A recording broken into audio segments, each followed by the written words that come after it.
Welcome back to the Dinosaur Channel, ladies and gentlemen, my friends. Thanks for watching another Prehistoric Planet analysis with us. We just finished watching episode 2 of Prehistoric Planet, season 2, Badlands. This has got to be one of my favorite episodes of this entire series. It was so memorable. The dinosaurs in this episode were phenomenal, and to my knowledge, there wasn't a single pterosaur. And I kind of just like not into the pterosaurs in this series, and I love it when they go full dinosaur mode. It also featured one of my favorite dinosaurs, which in my opinion, I don't think has ever been depicted at any media that I can ever think of dinosaurs.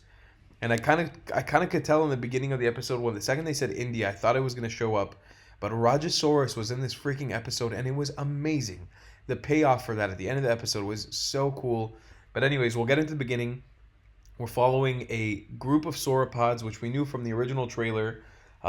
I didn't know the name, and I still don't remember the name, to be completely honest with you guys. But some sort of massive sauropod that's heading into the caldera of a volcano to lay eggs, to lay their nest. I also love that when Prehistoric Planet does something like this, where they give us sort of the beginning of the episode, they give us like to follow through with a creature, and then at the end of the episode, they kind of give us the payoff. In this case, it's like we're seeing the hatching or the nesting happen, and at the end of the episode, we're going to see the hatching and the predatory behavior of the carnivores feeding. In the first episode of the series, we kind of saw the Hatzchiropteryx catching its prey, and then like later on in the episode, we saw it actually doing its mating ritual. So I like when they sort of open the storybook here, leave us for the whole episode hanging, and then bring it back at the end. It's super cool. I like the storytelling in that aspect. I mean, the visually, this is phenomenal. They're telling us about how this is the Indian. I think it's called the Indian Traps, which was a We actually made a video about this recently. It was like a volcanic field that basically used to spew toxic gas into planet Earth, and these sauropods found a safe place to lay their eggs, and it's so cool. The imagery here is amazing, and the way that they kind of suffer through the toxic gases just to get up to lay their eggs, and then bounce on out of there is super epic. Visually, these are probably the most striking and beautiful sauropods we've had in the series so far. Prehistoric Planet sauropods can be really hit or miss. In the later part of this episode, they're pretty miss. Uh, these guys are just beautiful. The orange marks, the black and white striping, the sort of tiger striping, and the white marks on their face, so beautiful. And like on this backdrop of this very gray, desolate, deserty, volcanic island caldera, they really pop and shine, and it's beautiful. I love this opening scene, establishing sort of this is what we're doing. We're in the deserts now. We're in the Badlands, gloomy shots, and then we jump into, something that looks like a Middle Eastern desert, and we get back to pretty much my favorite animals from the first season, the Velociraptors, and they could not have given it to me better on this one. They gave me baby Velociraptors. That's all I needed in my heart today. Little baby Velociraptors with their little beaks and their massive heads and their massive eyes and their tiny bodies. And they're just adorable. And it's amazing because I think everybody loved that sequence in the first episode or in the first season of the Velociraptors hunting on the cliff. I think everybody loved it.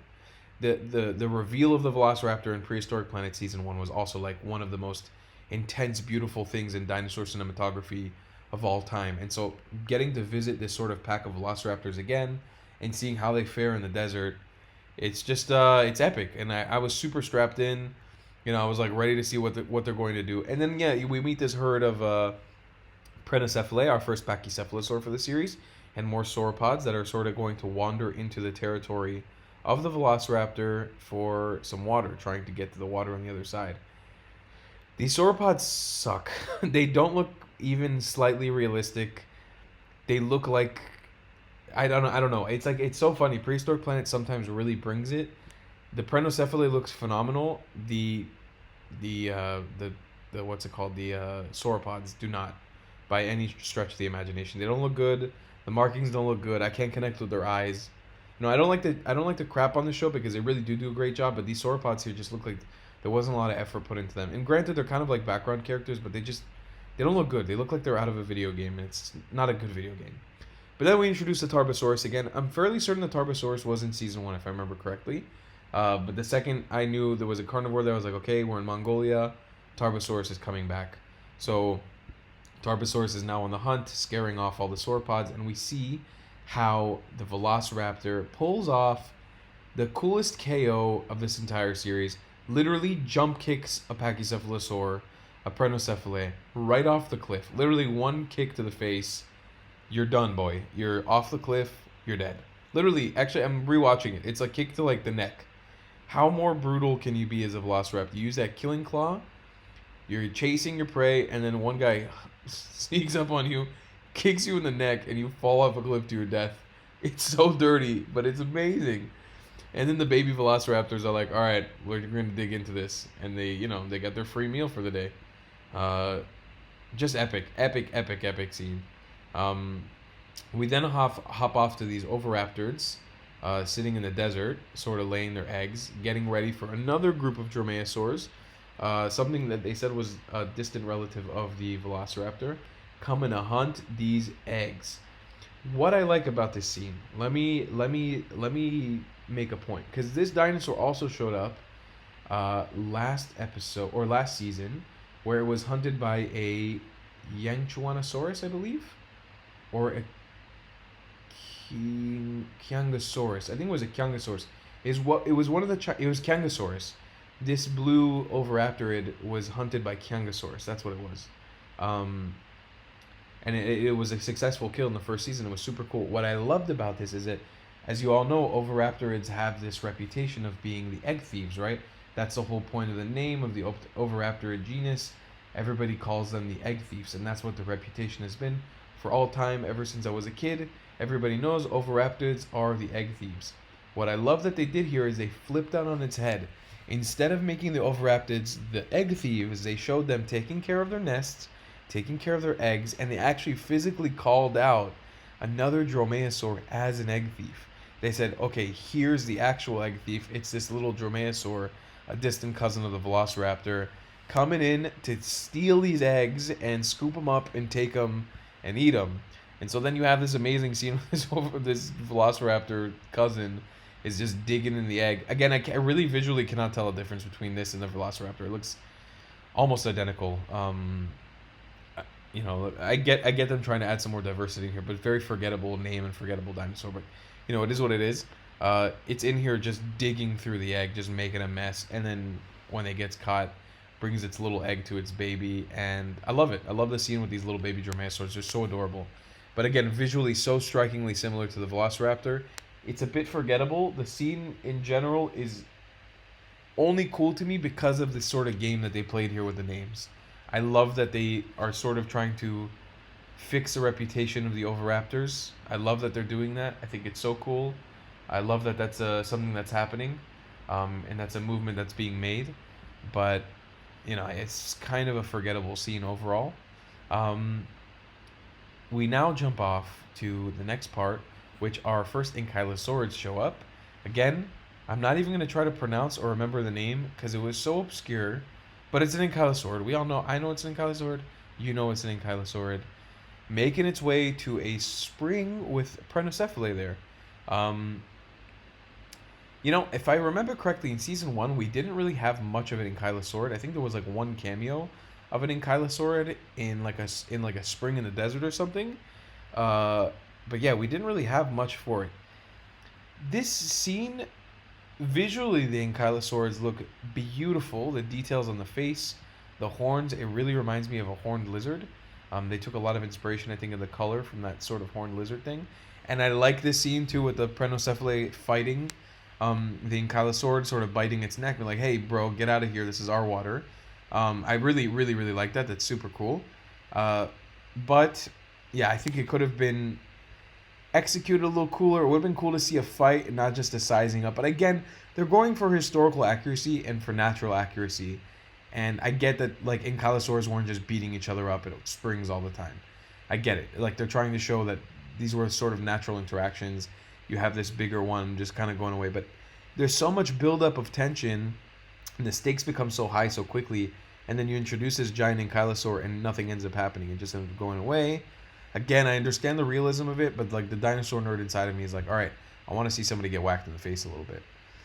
Anyways, we now return back to, I think this is probably my favorite scene in Prehistoric Planet, maybe besides the Dino Curious scene, because it was just so good from Season 1. But these little baby sauropods hatching in a caldera in India, first of all, adorable. The squeaks, the sounds, the noises, which just like perfection. I want to pick each and every single one of them up. I want to give them a name. I want to kiss them, and then I want to eat them. Every single one of them individually. These little tiger striped poop eating sauropods going around eating their mom's crap. It's hilarious. It's adorable. It's delicious. It's the best of the best of the best. It's Prehistoric Planet just being the best it can be. It's amazing. And then we start introducing the element of, okay, there are predators coming. What can this predator be? I already knew. I was like, no way. We're in India right now. It's the most well-known Indian theropod. There's no way that they're giving me Rajasaurus. This is one of my favorite dinosaurs. And they give it to me. That headshot coming out of the rock, that unforgettable skull of Rajasaurus with that little bump on the top of its head. There's nothing like this dinosaur. This dinosaur is one of the coolest of all time. That head shape, that sort of Majungasaurus type head shape, Carnotaurus type head shape. It's just, it's so cool. And I cannot remember. I can't put my finger on it if there's ever been a time where Rajasaurus has been shown off in popular culture like this. Definitely not to this level, yeah. I don't think there's ever been really any animation of it or anything like that. The color scheme, this like red and orange and black, is just, it's unreal. This made me so happy. He's chunky, he's limber, he can jump, he's doing gymnastics, and he looks like he just came out of a volcano. Like the color scheme is amazing. And yeah, he goes around terrorizing these little sauropods. And I'm conflicted because this is what I love about this show. It makes me feel bad and it makes me feel happy because from one side, sauropods are my favorite thing that's ever existed ever. But Rajasaurus is like my favorite theropod that's ever existed. And so I'm, as a dinosaur nerd, sitting here like, I can't believe these little babies are dying. But also, this is so badass that it's my favorite theropod just tearing shit up right now, just eating everything he can eat. And this was the ultimate payoff for the first or the second episode. The ultimate payoff. I don't know if they're going to be able to top this for me personally. And especially when they introduced another Rajasaurus and then another running around hunting, coordinating, like sort of, it looked like they were calling out to each other like, hey, go get this one and I go get this one. It was amazing. And again, the contrast of their colors on the rocks, on this gray rock, is just, it's beautiful. It's beautiful. The scene was perfect in every stretch of the imagination. And then, of course, it doesn't end up in any sort of like sad state. You see the little baby sauropods making their way back through the forest, going to hopefully one day relive this moment with their family and make it back to the caldera of the volcano. Phenomenal first and second episode. But this second episode of Prehistoric Planet Season 2 is something else. It is unforgettable. I literally incapable of forgetting it. I'm gonna be thinking about this one all day, all night.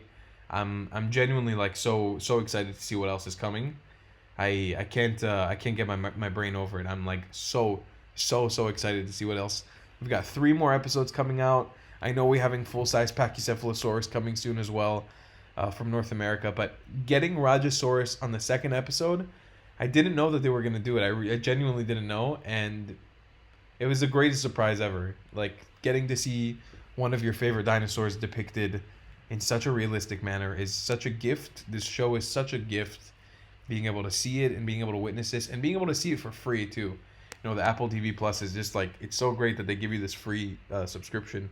So anybody can really experience this no matter where you are in the world. I just love it. I love it so much. I'm so happy that this show is coming out and so excited for the more episodes that are coming. Guys, make sure that you are subscribed to the channel. I would appreciate any support you can by becoming a member on this channel because we got some really cool videos coming out. But that's my analysis for Prehistoric Planet Season 2, Episodes 1 and 2. First episode's analysis just came out. If you didn't watch it, you should go watch it.